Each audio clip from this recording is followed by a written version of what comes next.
ஜூலை 31, 2010 மகாராஷ்டிரா மாநிலத்தின் தலைநகரான மும்பாயுடைய வெளிப்புற பகுதியில் அமைஞ்சிருந்த கேலா அப்படிங்கிற பகுதியில் இருந்த ஒரு குப்பை மேடு, கேலா டம்பிங் யார்டில் அன்றைக்கு விடியற் காலையிலேயே வழக்கம் போல பல பெண்களும் சிறுமியர்களும் குப்பை பொறுக்குவதற்காக அங்கே கூடியிருந்தாங்க.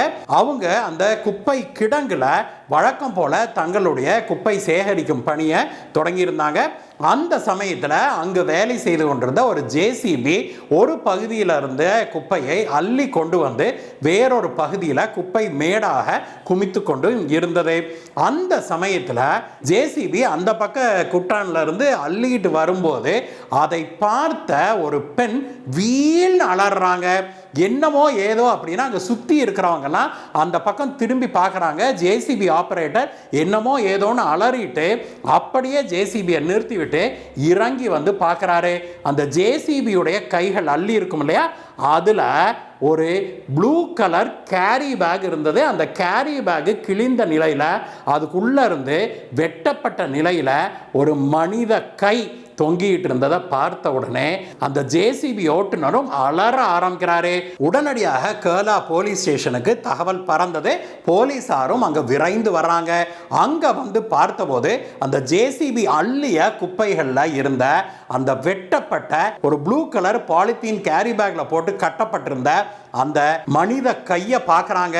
உடனடியாக அந்த பகுதி முழுவதில் இருந்தவங்களையும் வெளியேற்றிவிட்டு உடனடியாக அந்த பகுதியில் தேடுதல் வேட்டையை தொடங்குறாங்க. அந்த பகுதியில் அவங்க தேடிய போது முதல்ல அந்த ஒரு கை தான் கிடைத்திருந்தது இல்லையா, அதற்கு பிறகு இன்னொரு கை கிடைக்குது. 2 கைகள் 2 கால்கள் கிடைத்த பிறகு பல மணி நேரம் தேடுறாங்க. தேடிய பிறகுதான் அந்த மனிதனுடைய ஒரு 40-45 வயது மதிக்கத்தக்க ஒரு ஆணுடைய தலை அதே மாதிரி ஒரு கேரி பேக்ல கட்டப்பட்டு கிடக்கிறத போலீசார் பார்க்குறாங்க. அதற்கு பிறகும் 3 நாட்கள் அந்த குப்பை கிடங்கு முழுவதும் தேடுதல் பணி தொடருது. ஆனாலும் கூட அந்த இறந்தவருடைய அந்த உடல் பகுதியை கண்டுபிடிக்கவே முடியவில்லை போலீசாரால. தங்களுக்கு கிடைத்த அந்த கை கால்கள் மற்றும் தலையை வச்சுக்கிட்டு போலீசார் அந்த பகுதி முழுவதும் விசாரணையை மேற்கொள்றாங்க. யாருக்குமே இவர் யாரு என்ன ஏதுங்கிறது தெரியல. அதனால போலீஸ் என்ன பண்றாங்க, வேலையாக அந்த அவருடைய முகம், அவருடைய தலை கிடத்தது இல்லையா, அந்த முகத்தை ஒரு புகைப்படம் எடுத்து அந்த ஏரியா போலீஸ் ஸ்டேஷன் முழுவதும், அந்த மாவட்டம் மட்டும் இல்லாம அக்கம் பக்கத்து மாவட்டம்னு அந்த பகுதி முழுவதும் இருக்கிற காவல் நிலையங்களுக்கு அந்த புகைப்படத்தை அனுப்பி அவங்களுடைய மிஸ்ஸிங் ரிப்போர்ட் எல்லாம் இருக்கு இல்லையா, காணாமல் போனவர்கள் பற்றிய கம்ப்ளைண்ட்லாம் வந்திருக்கும் இல்லையா, அதுல இருக்கிற போட்டோக்களை எல்லாம் வெரிஃபை பண்ண சொல்றாங்க. ஆனால் போலீசார் எவ்வளவு தேடியும் கூட இது யாரு அப்படிங்கிறத கண்டுபிடிக்கவே முடியவில்லை. போலீசார் மீண்டும் இந்த உடல் பகுதிகளை நுணுக்கமாக ஆய்வு செய்ய தொடங்குறாங்க. வேற ஏதும் தடயங்கள் கிடைக்குமா, ஏதாவது அவர் பச்சை குத்தி இருக்கிறாரா, வேற ஏதாவது அங்கு அடையாளங்கள் கிடைக்குமா அப்படின்னு போலீசார் அணுவாக இந்த உடல் பகுதிகளை பரிசோதித்துக் கொண்டிருந்த போதுதான் ஒரு போலீஸ் கான்ஸ்டபிள் அதை சுட்டி காட்டுறாரு.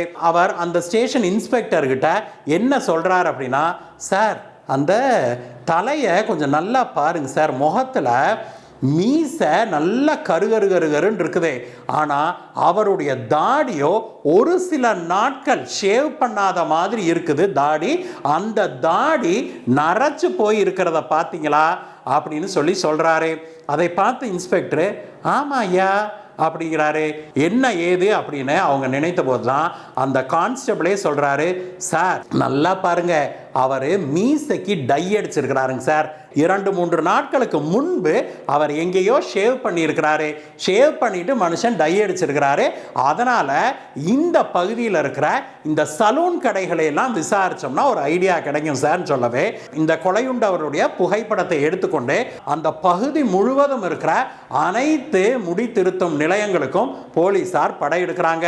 அப்படி அவங்க தேட ஆரம்பிச்சு 2 நாட்களுக்கு பிறகு அவங்களுடைய கடின உழைப்புக்கு பலனும் கிடைக்குது. கேலா பகுதியில் இருந்த ஒரு சலூன்ல வேலை செய்து கொண்டிருந்த இருவர் அந்த புகைப்படத்தை பார்த்த உடனே, சார் இந்த ஆள் எனக்கு தெரியும், நம்ம ரெகுலர் கஸ்டமர் தான், கமருதீன்னு பேருங்க சார் அப்படின்னு சொல்லி அவங்க சொல்றாங்க. அந்த கம்ருதீன் யாரு அப்படின்னு போலீசார் கேட்டபோது, அதை பத்தி எனக்கு ரொம்பலாம் டீட்டெயிலாம் தெரியாதுங்க சார், அவர் நம்ம ரெகுலர் கஸ்டமரு, அவர் ஃப்ரெண்ட்ஸ் எல்லாம் சேர்ந்து இந்த தாராவியுடைய சோஷியல் நகர் இருக்குது பாருங்க, அங்கே தான் வந்து வீடு எடுத்து தங்கி இருக்கிறாங்க அப்படின்னு சொல்லி சொல்றாங்க. உடனடியாக ஒரு போலீஸ் டீம் தாராவியுடைய இந்த சோஷியல் நகர் பகுதிக்கு விரைந்து போறாங்க. அங்க கிரைம் பிரான்ச் போலீசார் போய் விசாரணையை தொடங்கிய போது அந்த பகுதியில் வாழ்ந்த ஒரு சிலர், சார் இவரை தெரியுங்க சார், இவர் வீடு இங்கே தான் அப்படின்னு சொல்லி கையோட போலீஸாரை கூட்டிகிட்டு போய் அவங்க வீட்டில் விடுறாங்க. அங்கே விட்டபோது அந்த வீடு பூட்டப்பட்டிருந்தது. போலீஸார் அந்த வீட்டில் யார் இருக்கிறாங்க அப்படின்னு விசாரித்த போது அந்த வீட்டில் 23 வயதான முகமது ஃபிரோஸ் அன்வர் ஷேக் அப்படிங்கிறவரும் 21 வயதான குர்ஷித் அலாம் ஷேக் அப்படிங்கிறவரும் இந்த இறந்து போன கம்ருதீனோட சேர்ந்து வாழ்ந்து வராங்க அப்படிங்கிற விஷயம் தெரியுது. ஹவுஸ் ஓனரை பிடிச்சு போலீஸார் விசாரிக்கிறாங்க. ஆமாங்க சார், இவங்க 3 பேர் தான் அங்கே வாழ்றாங்க அப்படின்னு சொல்லி போலீஸார்கிட்ட அவரும் ஒப்புக்கொள்றாரு. சரி, வெளியில போனவங்க வரட்டும் அப்படின்னு சொல்லி கிரைம் பிரான்ச் போலீஸார் அங்கேயே அருகாமையிலேயே பதுங்கி இருக்கிறாங்க. இரவு ஒரு 8 மணிக்கு மேலே 2 இளைஞர்கள் வந்து அந்த வீட்டு கதவை திறக்கிறாங்க. அவங்க வீட்டு கதவை திறந்து உள்ளதான் அடி எடுத்து வச்சிருப்பாங்க. அதற்குள்ளாக போலீஸார் அங்கே வந்துடுறாங்க. அங்கே வந்த போலீஸார் அவங்க 2 பேர்த்திட்டையும் இந்த போட்டோவை காமிச்சு விசாரிக்கிறாங்க. அதற்கு அவங்க என்ன சொல்றாங்கன்னா, சார் இவரை தெரியும், இவர் வந்து எங்கள் ஊரை சேர்ந்தவர் தான் சார், நாங்கள் எல்லாருமே பீகார்லேருந்து இங்கே வேலைக்கு வந்திருக்கிறோம். ஆனால் இவர் வந்து கிட்டத்தட்ட ஒரு 4-5 நாளைக்கு முன்னாடியே கிளம்பி ஊருக்கு போயிட்டாருங்க சார் அப்படின்னு சொல்லி சொல்றாங்க. அதற்கு பிறகு அவர் என்ன ஆனாரு ஏதுன்னு எங்களுக்கு தெரியாதுங்க சார் அப்படின்னு சொல்லி அவங்க சொல்றாங்க. இவங்க என்னதான் தங்க கூட அவர் இல்லை அப்படின்னு சொன்னாலுமே கூட போலீஸார் அதை நம்புவதாக இல்லை. அவங்கள பிடிச்சு ஒரு ஓரமாக உட்காருங்கடா அப்படின்னு சொல்லிட்டு போலீஸார் வீட்டுக்குள்ள போய் தேட ஆரம்பிக்கிறாங்க. அப்படி அவங்க தேட ஆரம்பிச்ச போது அங்க ஒரு அறையில ஒரு புதிய ஜமுக்காலம் ஒன்று விரிக்கப்பட்டிருக்கிறத போலீஸார் பார்க்குறாங்க. அதே சமயத்தில் அந்த அறைக்குள்ள நுழையும் போதே ஏதோ கெட்டு போன வாடை வர்ற மாதிரி போலீஸாருக்கு தெரியுது. உடனடியாக என்னடா இது ஏதுடா இதுன்னு கேட்டபோது ஒன்றுமே இல்லைங்க சார் அப்படிங்கிறாங்க. அந்த ஜம்காலத்தை போலீஸார் எடுத்து பார்த்த போது அந்த ஜம்காலம் விரிச்சிருந்த இடத்துக்கு அடியில் ரத்த கரை படிந்து அதை யாரோ துடைத்து கழுவ முற்பட்டிருப்பதும் தெரிஞ்சிருக்குது. அதுல ஆங்காங்கே கரைகள் இருக்கிறத பார்த்த உடனேயே போலீஸார் இவனுக்கு 2 பேர்த்தையும் பிடிச்சு ஒரு ஓரமாக உட்காருங்கடா அப்படின்ட்டு வீட்டை விலாவாரியாக தேடுறாங்க. வீட்டுக்குள்ள ஒரு ட்ரம் இருக்குது. அந்த ட்ரம்லையும் சில ரத்த கரைகள் இருக்கிறத போலீஸார் கவனிக்கிறாங்க. அந்த தண்ணி ட்ரம்முக்கு பின்னாடி ஒரு அருவாள் ஒன்று இருக்கிறத போலீஸார் கவனிக்கிறாங்க. இதையெல்லாம் எடுத்துக்கொண்டு இவனுங்களையும் பிடிச்சுக்கிட்டு போலீஸார் போலீஸ் ஸ்டேஷனுக்கு வர்றாங்க. அங்கே வச்சு இருவரையும் போலீஸார் கிட்டுக்கு பிடி விசாரணை போட்டு விசாரிக்கிறாங்க. அப்படி போலீஸார் கிட்டுக்கு பிடி விசாரணை போட்டு விசாரித்த போதே போலீஸாருடைய அந்த கிட்டுக்கு பிடி விசாரணையுடைய தீவிரத்தை தாங்க முடியாம 2 பேருமே நடந்த உண்மைகளை எல்லாம் ஒப்புக்கொள்றானுங்க. அவங்க என்ன சொல்றானுங்க, சார் நாங்கள் 3 பேருமே பீகாரில் இருக்கிற ஒரே கிராமத்தை சேர்ந்தவங்க தான், அங்க இருந்து நாங்கள் இங்கே வேலைக்கு வந்தோம், ஒன்னா தங்கி இருக்கிறோம், 3 பேரும் எங்கள் வாட்டில் வேலைக்கு போயிட்டு ரிட்டர்ன் வந்துகிட்டு இருக்கிறோம். ஆனால் இந்த கம்ருதீன் இருக்கானே அவன் சரியான தண்ணி வண்டிங்க சார், தினம் தண்ணி போட்டுட்டு வந்து ரகலை பண்ணுறான். அது மட்டும் இல்லை அவன் சரியான பொம்பளை பொறுக்கியும் கூட.